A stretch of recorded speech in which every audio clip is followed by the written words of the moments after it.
Nu, sveiki. Tā, tad es saprotu, ka divi no jums dzīvo Vecmilgrāvī un viens dzīvo Jaunziemā. Jā. Tie puiši, kas dzīvo Vecmilgrāvī, jūs varat pateikt, cik ilgi jūs jau šeit dzīvojat? 12 gadu es 12 dzīvoju. 11. Skaidrs. Un jūs arī šeit mācāties, es saprotu? Jā. Pareizi?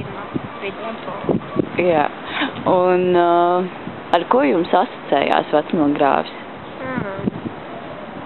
Ar lietām vai cilvēkiem jūs varat nosaukt? Ar Dombrovski. Dombrovski?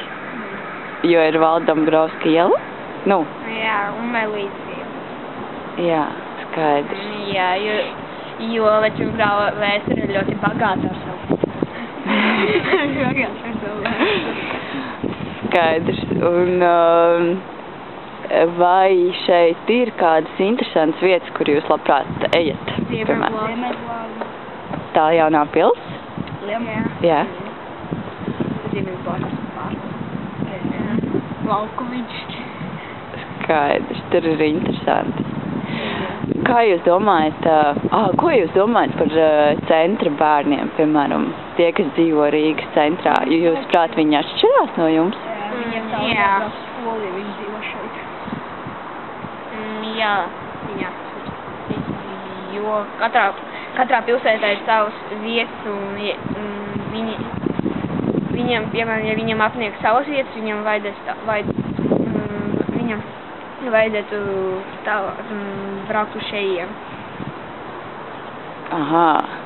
Kā jums šķiet, tur centrā varētu būt interesantāk nekā šeit? Nē. Tur mašīnas daudz. Vairāk nekā šeit? Šeit pa veikaliem. Centrā tikai pa veikaliem. Nu, skaidrs. Tad, vai ir kaut kas, kas jums šeit ļoti nepatīk? Vecmilgrāvī?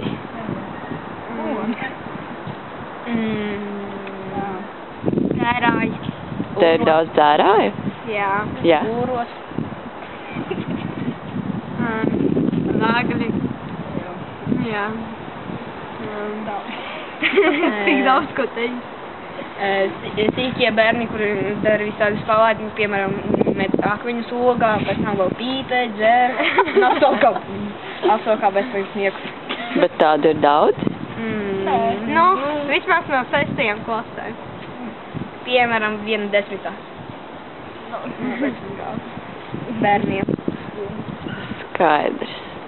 Un kāda lieta, kas jums dikti patīk šeit, dzīvojot?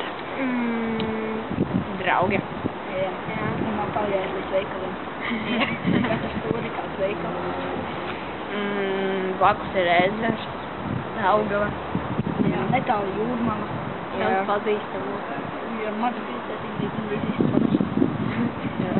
Skaidrs. Labi, paldies jums.